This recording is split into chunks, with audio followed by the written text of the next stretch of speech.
विद्यालय को शाला दर्पण से लॉगिन होंगे तो इस तरह की इंफॉर्मेशन आपके सामने डिस्प्ले हो जाएगी। अब आपको यहाँ एक टैब दिखाई देगी, जहां मेरा कर्सर जा रहा है वहां विद्यालय नेम से एक आपको टैब दिखाई देगी, तो आपको उस टैब पर क्लिक कर लेना है। जैसे आप यहाँ क्लिक करेंगे कई अन्य ऑप्शन आपके सामने खुलकर आ जाएंगे।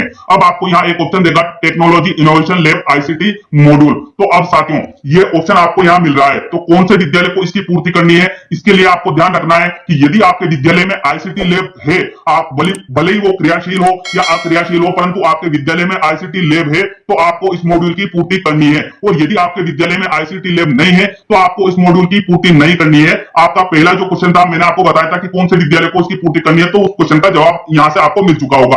अब यदि आपके विद्यालय में आईसीटी लैब है तो आपको इस मॉड्यूल पर कार्य कैसे करना है, तो आप देखते रहिए प्रक्रिया, वीडियो को बिना स्किप किए मैं स्टेप बाय स्टेप आपको बताने वाला हूं। तो आपको जो ये ऑप्शन मिल रहा है, यदि आपके विद्यालय में आईसीटी लैब है तो आप इस ऑप्शन पर क्लिक कर लीजिएगा, technology innovation lab ICT lab module, इस पर आपको क्लिक कर लेना है। जैसे आप यहां क्लिक करेंगे आपके सामने इस तरह की इंफॉर्मेशन खुलकर आएगी। तो यहाँ आपको 7 टैब दिए गए हैं साथियों, 7 टैब पर आपको कार्य करना है। कैसे करना है वो मैं वीडियो में भी आपको बताने वाला हूं। तो आपको सबसे पहला यहाँ टैब मिलेगा लैब डिटेल। लैब डिटेल की इंफॉर्मेशन आपको देनी है तो आपको यहाँ पर क्लिक कर लेना है। जैसे आप यहाँ पर क्लिक करेंगे इस तरह की इंफॉर्मेशन आपको ऑलरेडी यहाँ मिलेगी। आपको यहाँ फंड रिसोर्सेज पहले ही लिखा मिलेगा समसा, उसके बाद आपको ओब्लिक में पीएबी मिलेगा, तो आप इसे चेंजेस ना कीजिएगा, आपको सेम यही रखना है। और यदि आपके विद्यालय में किसी अन्य माध्यम से आया हो, मान लो आईसीटी लैब जो आया हो अन्य माध्यम से आया हो, वो आप आपकी फाइल देखेंगे उससे आपको क्लियर हो जाएगा। पर जहां तक 99% विद्यालय में जो आईसीटी लैब लगे हैं वो समसा के माध्यम से ही लगे हैं, तो आपको यहाँ समसा ही रहने देना है। और ये डिपेंड करेगा आपके विद्यालय के ऊपर। मैंने बता दिया आपको कि यहाँ 99% तो आप सारी जो आईसीटी लैब है वो समसा के द्वारा ही लगी है, तो आपको यहाँ चेंजेस नहीं करना है। और यदि आपके विद्यालय में अन्य जगह से आया है आईसीटी लैब तो आपके ऊपर डिपेंड करेगा कि आप यहाँ क्या सेलेक्ट करते हैं। उसके बाद प्रोजेक्ट कैटेगरी आपको यहाँ दिखाई देगी आईसीटी लैब, तो इसे आपको चेंजेस नहीं करना है। प्रोजेक्ट नेम आपको यहाँ सेलेक्ट करने के लिए कहा जाएगा, तो आप यहाँ क्लिक जैसे ही करेंगे ऑटोमेटिकली आपको नीचे की ओर प्रोजेक्ट का नेम दिखाई देगा, तो आपको प्रोजेक्ट का नेम यहाँ सेलेक्ट कर लेना है जैसा कि मैंने सेलेक्ट किया हुआ है। आप ऐसे प्रोजेक्ट का नेम यहाँ सेलेक्ट कर लेंगे। उसके बाद आपको यहाँ ईयर सेलेक्ट करने के लिए कहा जाएगा, तो आप आपकी फाइल देखिएगा कि जब आपके यहाँ आईसीटी लैब इंस्टॉल हुई होगी या उसका इंस्टॉलेशन हुआ होगा, ऐसी कंडीशन में आपने बिल्कुल फाइल बनाई होगी और फाइल में सारे दस्तावेज रखे होंगे जिनमें आपके पास क्या क्या सामग्री आई है। आपके प्राचार्य महोदय ने रिसिप्ट भी दी होगी, या प्रधानाध्यापक आपके विद्यालय में तो प्रधानाध्यापक महोदय ने जो इंस्टॉलेशन करने वाली टीम आई होगी उनको रिसिप्ट भी दी होगी, वो सब कुछ आपके पास रखा होगा। तो आप आपका स्टॉक रजिस्टर निकालिएगा या फिर आपने फाइल बना रखी है तो उस फाइल को निकालिएगा और उनमें से ये डिटेल ढूंढिएगा कि कौन से ईयर को आपकी जो आईसीटी लैब है वो इंस्टॉल हुई थी, वो ईयर आपको यहाँ सेलेक्ट कर लेना है। उसके बाद इंस्टॉलेशन डेट आपको यहाँ सेलेक्ट करने के लिए कहा जाएगा, तो आपको यहाँ कैलेंडर बॉक्स दिया हुआ है, तो आप यहाँ पर क्लिक करेंगे। उसके बाद जहां मेरा कर्सर जा रहा है साथियों, आपको यहाँ ध्यान रखना है कि आपको यहाँ सबसे पहले ईयर सेलेक्ट करना होगा। तो आप यहाँ यदि ईयर सेलेक्ट करना चाहते हैं तो जैसे कि यहाँ 2019 दिखाई दे रहा है, यदि आपके यहाँ बाद में आई हो, जैसे 2020 में आई हो, 21 में आई हो या 19 से पहले आपके यहाँ आई हो, 2018 में आई हो, 17 में आई हो, तो आपको सबसे पहले ईयर सेलेक्ट कर लेना है, फिर मंथ सेलेक्ट कर लेना है। उसके बाद मंथ सेलेक्ट करने के बाद जैसे आप मंथ सेलेक्ट करेंगे फिर आपको डेट सेलेक्ट कर लेनी है। तो इस तरह से आपको यहाँ दिखाई देने लगेगा, जैसा मेरे को दिखाई दे रहा है इंस्टॉलेशन डेट, ऐसी डेट आपको यहाँ दिखाई देने लगेगी। उसके बाद अगली जो इन्फॉर्मेशन आपको यहाँ देनी है वो देनी है ले अंडर एएमसी। तो साथियों एएमसी का मतलब होता है एनुअल मेंटेनेंस कॉन्ट्रैक्ट। यदि आपकी जो लैब है वो वार्षिक जो मेंटेनेंस पर कॉन्ट्रैक्ट कर रखा है आपकी आईसीटी लैब ने, तो आप यहाँ पर यस करेंगे, मतलब एनुअल मेंटेनेंस कॉन्ट्रैक्ट यदि आपके विद्यालय ने ले रखा है तो आप यस पर क्लिक करेंगे, और नहीं ले रखा है तो आप यहाँ नो पर क्लिक कर लेंगे। उसके बाद सबसे अंत में आपको यहाँ एक्शन के नीचे बटन मिलेगा सेव का, तो आपको यहाँ सेव वाले ऑप्शन पर क्लिक कर लेना है। जैसे ही आप सेव पर क्लिक करेंगे इस तरह का डायलॉग बॉक्स आपके सामने आ जाएगा। तो अब आपको यहाँ दिखाई दे रहा है लैब डिटेल सेव्ड सक्सेसफुली, तो मतलब आपकी लैब की डिटेल जो है वो सक्सेसफुली सेव हो चुकी है। तो अब आपको यहाँ क्लोज का जो ऑप्शन मिलेगा उस क्लोज वाले ऑप्शन पर आपको क्लिक कर लेना है, ये डायलॉग बॉक्स आपके सामने से हट जाएगा। अब आना है साथियों आपको यहाँ दूसरे बिंदु पर जहां आपको एड लैब का ऑप्शन मिलेगा। अब यहाँ आपको ध्यान रखना है साथियों कि आपके पास एक लैब पहले से ये अवेलेबल है, जिसको आपने यहाँ बता दिया सीरियल क्रमांक 1 पर आपने बता दिया कि आपके पास लैब पहले से है, परंतु इसके अलावा भी आपके पास कोई लैब है या बाद में आपने लैब इंस्टॉलेशन करवाया है, ऐसी कंडीशन में आपको यहाँ एड लैब का टैब उपलब्ध करवाया गया है। तो आप यहाँ एड लैब पर क्लिक कर लीजिएगा। जैसे आप एड लैब पर क्लिक करेंगे इस तरह की इंफॉर्मेशन आपके सामने अब खुलकर आएगी।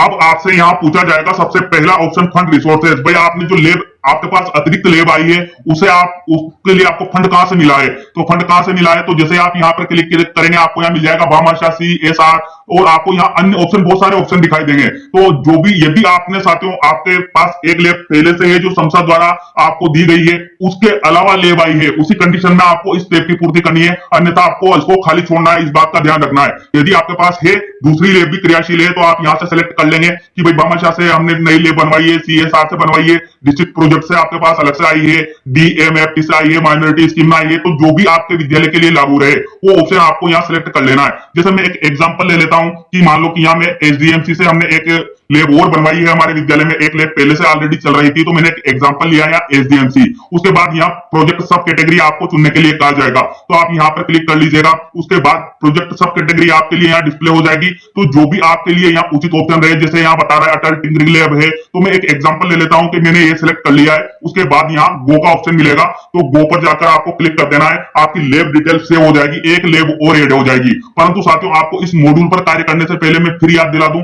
आपको ध्यान रखना है कि यदि आपके पास एक ही लैब है जो समसा द्वारा आपको अवेलेबल करवाई गई है, ऐसी कंडीशन में आपको इस मॉड्यूल को खाली छोड़ना है। यहाँ पर आपको कुछ भी नहीं करना है, जैसे मैंने ये आपको बताया, यहाँ कुछ भी नहीं करना है, आपको डायरेक्ट तीसरे ऑप्शन पे आ जाना है। लैब अंडर आइटम डिटेल वाला जो ऑप्शन आपको यहाँ मिलेगा, इस ऑप्शन पर आ जाना है। जैसे आप यहाँ पर क्लिक करेंगे, आपके सामने इस तरह की इंफॉर्मेशन फिर से खुलकर आएगी। फंड रिसोर्सेज आपसे पूछा जाएगा, तो फंड रिसोर्सेज आप वही समसा के द्वारा आपके पास आई है, तो आप यहाँ समसा सेलेक्ट कर लेंगे। उसके बाद शाला दर्पण कुछ टाइम प्रोसेस करेगी। अब आपसे पूछा जाएगा प्रोजेक्ट कैटेगरी, तो आप यहाँ से प्रोजेक्ट कैटेगरी पर क्लिक कीजिएगा। उसके बाद आपको यहाँ वो मिल जाएगा ICT लैब का ऑप्शन, तो आप यहाँ ICT लैब ऑप्शन सेलेक्ट कर लीजिएगा। उसके बाद आपसे यहाँ प्रोजेक्ट नेम पूछा जाएगा, तो प्रोजेक्ट नेम पर आप जैसे ही क्लिक करेंगे ऑटोमेटिकली आपको यहाँ दिखाई देगा जो प्रोजेक्ट नेम के तहत आपकी जो ICT लैब आई है, तो ये इस तरह से आपको नीचे मिल जाएगा प्रोजेक्ट का नेम, तो आप उसे सेलेक्ट कर लीजिएगा। उसके बाद आपको यहाँ गो का ऑप्शन मिलेगा, तो आपको गो पर क्लिक कर लेना है। जैसे ही आप गो पर क्लिक करेंगे, आपके सामने नीचे की ओर इस तरह की इंफॉर्मेशन खुलकर आएगी, जिसमें आपको बताना होगा कि आपके पास कौन कौन से उपकरण है। तो जैसे आपको यहाँ सामने फंड रिसोर्सेज तो ऑलरेडी दिया हुआ है, समसा ओब्लिक PAB आपको दिया हुआ है। अब आपको यहाँ टाइप ऑफ आइटम, जैसे मैंने यहाँ साथों एक एंट्री कर रखी है monitor CPU with keyboard mouse, तो आप भी ऐसे यहाँ सेलेक्ट कर सकते हैं। इसके लिए आपको यहाँ सेलेक्ट बॉक्स दिया हुआ है, तो आप यहाँ पर क्लिक कर लीजिएगा जिस भी सामग्री को आप ऐड करना चाहते हैं। जैसे कि मैं कंप्यूटर चेयर ऐड करना चाहता हूँ कि भाई मेरे पास कंप्यूटर चेयर है जो भी आई थी ये इस लैब के साथ, तो आपको फाइल में देखना है साथियों कि आपके पास कौन कौन सी चीज लैब के साथ आई है, उन सभी चीजों की एंट्री आपको यहाँ करनी होगी। तो मैंने यहाँ कंप्यूटर चेयर एंटर कर लिया। उसके बाद यहाँ स्पेसिफिकेशन आपसे मांगा जा रहा है, तो यदि आपके पास कोई स्पेसिफिकेशन है तो आप यहाँ पर लिख दीजिएगा, अन्यथा आप यहाँ पर जैसा कि मैंने NA लिखा हुआ है इसे आप NA लिख सकते हैं। उसके बाद क्वालिटी आपके पास कितनी है, तो आप क्वालिटी यहाँ से चेंज कर लीजिएगा कि जैसे मैं एग्जाम्पल बता रहा हूँ आपको कि मेरे पास चॉइस है, तो मैंने यहाँ चॉइस चेंज कर लिया है। अब यहाँ प्रेजेंट स्टेटस आपसे जानकारी पूछी जाएगी, तो प्रेजेंट स्टेटस में आपको बताना है भाई वर्किंग है। वर्किंग का मतलब यदि वो क्रियाशील है तो आपको यहाँ क्रियाशील की जगह, जैसे मेरे पास 14 चेयर है और 14 ही क्रियाशील है, तो मैंने 14 ही क्रियाशील यहाँ बता दिया है। और यदि नॉन वर्किंग है, आपके उपयोग में नहीं आ रही है, अक्रियाशील है, तो आप यहाँ कितनी अक्रियाशील है, जैसे 14 में से कितनी अक्रियाशील है वो आप यहाँ बता देंगे, और क्रियाशील कितनी है वो यहाँ बता देंगे। इफ नॉट वर्किंग, यदि जो अक्रियाशील आप यहाँ बताते हैं कि यदि वो कार्य नहीं कर रही है, तो नहीं कर रही है तो कितनी संख्या है जो कार्य नहीं कर रही है, वो संख्या आपको यहाँ दर्ज कर लेनी है। उसके बाद नॉन रिपेयरेबल, कौन सी ऐसी चीज है जिनको रिपेयर नहीं किया जा सकता, वो केवल कबाड़ है। अगर कबाड़ है ऐसी कंडीशन में आप यहाँ उसकी इंफॉर्मेशन दर्ज कर देंगे। उसके बाद यदि कोई चीज आपके यहाँ से चोरी हो गई है इसमें से, तो आप यहाँ बताएंगे कि कितनी संख्या चोरी हुई है, तो आप ये चीज यहाँ सारी इंफॉर्मेशन ऐड कर देंगे। उसके बाद आपको यहाँ ऑप्शन मिलेगा सेव का, तो आपको सेव वाले ऑप्शन पर क्लिक कर लेना है।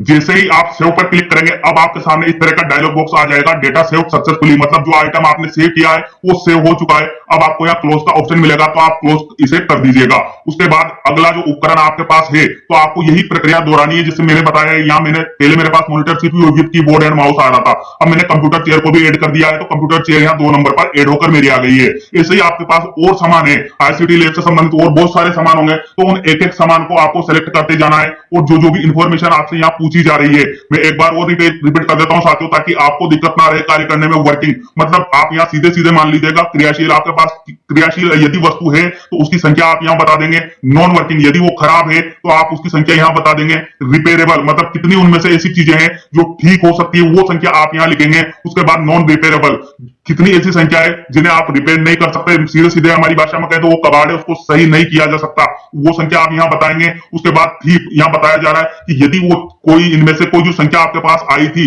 उसमें से चोरी हो गई है, तो आप यहाँ बता देंगे कि भाई इतनी संख्या मेरी चोरी हो चुकी है। उसके बाद आपको यहाँ ऑप्शन मिल जाता है सेव का, तो आप यहाँ सेव पर क्लिक करते जाइएगा और प्रत्येक इंस्ट्रूमेंट जो आपके पास है उसकी संख्या को आप यहाँ बताते जाइएगा या उसकी इंफॉर्मेशन यहाँ दर्ज करते जाइएगा। अब यहाँ आपको साथियों एक बात और ध्यान रखनी है कि यदि आपने कोई चीज यहाँ बताई, मान लो मैं बता रहा हूँ कंप्यूटर चेयर मैंने बताया है, अब मेरे से गलती से यहाँ कुछ डिटेल गलत सेव हो गई है, ऐसी कंडीशन में हमें यहाँ एडिट का बटन भी दिया हुआ है। आप यहाँ जैसे क्लिक करेंगे ये इंफॉर्मेशन आपके लिए एडिटेबल हो जाएगी। आप यहाँ क्लिक करके इन सूचनाओं को भी एडिट कर सकते हैं। मतलब यदि आपसे कोई गलती हो जाए तो आप यहाँ क्लिक करके सूचनाओं को एडिट कर लीजिएगा। उसके बाद आते हैं हम तीसरे बिंदु की ओर। तो यहाँ हमसे जानकारी चाहिए जा रही है प्रोजेक्ट लैब इंचार्ज डिटेल, जो आपकी आईसीटी लैब है उसका इंचार्ज कौन है उसकी डिटेल आपको यहाँ फुलफिल करनी होगी। तो उसके लिए आपको यहाँ पर क्लिक कर लेना है। जैसे आप यहाँ क्लिक करेंगे आपके सामने अब इस तरह की इंफॉर्मेशन फिर से खुलकर आएगी। तो आपसे यहाँ फंड रिसोर्सेज सेलेक्ट करने के लिए कहा जाएगा, तो आप यहाँ से फंड रिसोर्सेज सेलेक्ट कर लीजिएगा और शाला दर्पण कुछ टाइम प्रोसेस करेगी तो उसे प्रोसेस कर लेने दीजिएगा। उसके बाद आपको प्रोजेक्ट कैटेगरी चूज करने के लिए कहा जाएगा, तो आपको यहाँ आईसीटी लैब चयन कर लेना है।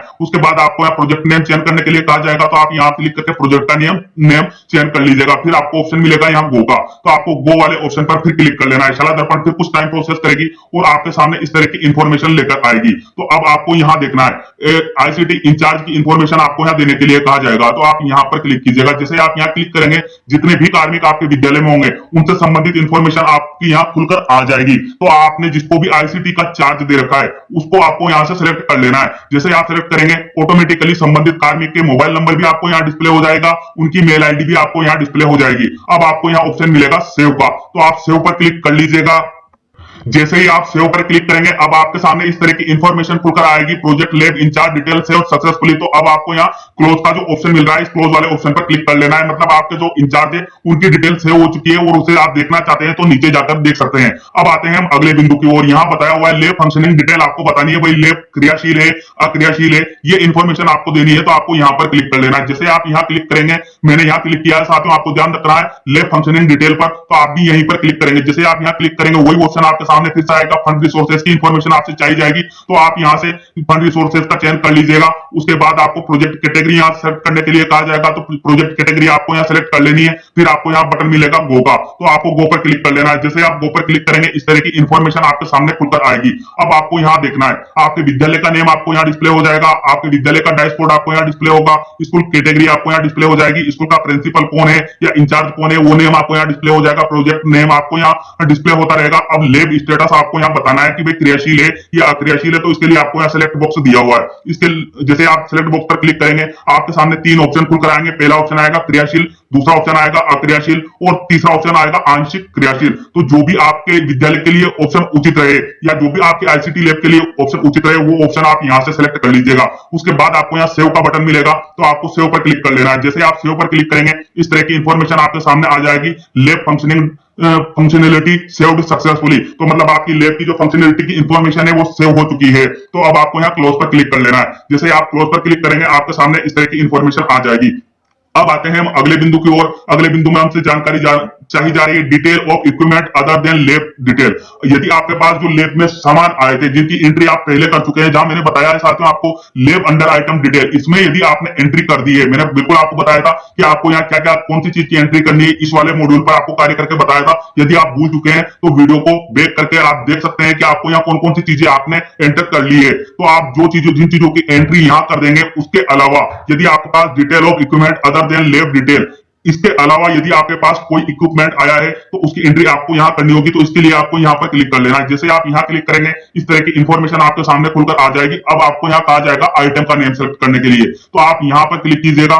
जो भी आइटम आपके पास आया है अदर जगह से कहीं से आया है तो वो आप यहां सेलेक्ट करेंगे। जैसे मैं फिर एग्जांपल ले लेता हूं, मैंने मान लो कि कंप्यूटर चेयर यहां बता दिया, उसके बाद कुल संख्या मैं मान लो कि एक बता देता हूं कि यहाँ एक मेरे पास आई थी। क्रियाशील है या अक्रियाशील है किसी स्थिति में, अब जैसे मेरे पास एक है, एक चेयर है वो क्रियाशील है तो मैं उसको एक यहाँ बता दूंगा, और यदि अक्रियाशील है तो मैं उसे क्या बता दूंगा, यहाँ पर 0 बता दूंगा कि भाई वो क्रियाशील नहीं है। उसके बाद फंड रिसोर्सेज आपसे यहाँ पूछा जाएगा, तो फंड रिसोर्सेज की इंफॉर्मेशन आपको यहाँ से देनी होगी। तो भाई वो बामाशाह से आई है, एसडीएमसी से आपने क्रय की है, स्मार्ट सिटी से आपने क्रय की है या अन्य जगह से आपने क्रय की है, तो कहां से क्रय की है वो आपको यहाँ से सिलेक्ट करना होगा। उसके बाद जब आप यहाँ फंड रिसोर्सेज, जैसे मैं एग्जांपल ले लेता हूं कि मेरे पास जो आई है वो बामाशाह से आई है, तो मैंने यहाँ बामाशाह सिलेक्ट कर लिया। उसके बाद आपको यहाँ बटन मिलेगा सेव का, तो आपको सेव पर क्लिक कर लेना है। इस तरह आपको इस मॉड्यूल की पूर्ति करनी है। अब साथियों आपको यहाँ ध्यान क्या रखना है, यदि आपके पास यहाँ लेव अंडर आइटम डिटेल में आप सारे सामान की पूर्ति कर चुके हैं, तो आपके पास यदि कोई सामान अलग से नहीं आया है, ऐसी कंडीशन में आपको इस मॉड्यूल पर कार्य नहीं करना है। जैसे मैंने यहाँ सेव नहीं किया, अभी मैंने केवल आपको एक एग्जांपल बताया कि यदि आपके पास कहीं अदर जगह से और सामान आया है तो वो डिटेल आपको यहाँ दे देनी है।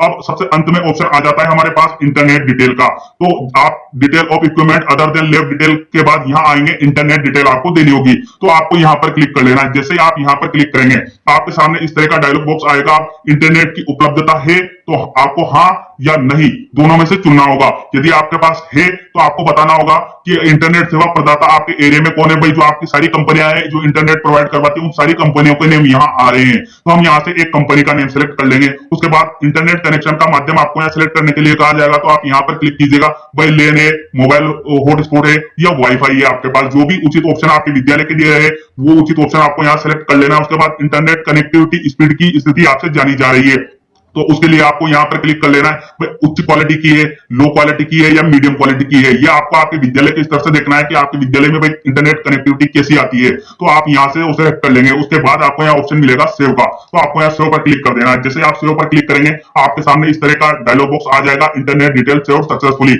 मतलब आपकी इंटरनेट की जो डिटेल है वो सक्सेसफुली सेव हो चुकी है। जो भी इंफॉर्मेशन आप सेव करेंगे वो आपके सामने यहाँ डिस्प्ले हो जाएगी। भाई आपने इंटरनेट अवेलेबिलिटी में एएस बताया है और उसके बाद इंटरनेट प्रोवाइडर आपके यहाँ कौन है वो आपको यहाँ सिलेक्ट दिखाई देगा। इंटरनेट मीडियम कैसा है, वो वाईफाई मैंने जैसे यहाँ दिखाया, इंटरनेट की स्पीड कैसी है, मध्यम है, तो इस तरह आपको यहाँ सेव दिखाई देगी जो भी आपने इंफॉर्मेशन भरी है। अब साथियों इस वीडियो में मैंने बिल्कुल आपको स्टेप बाय स्टेप बताने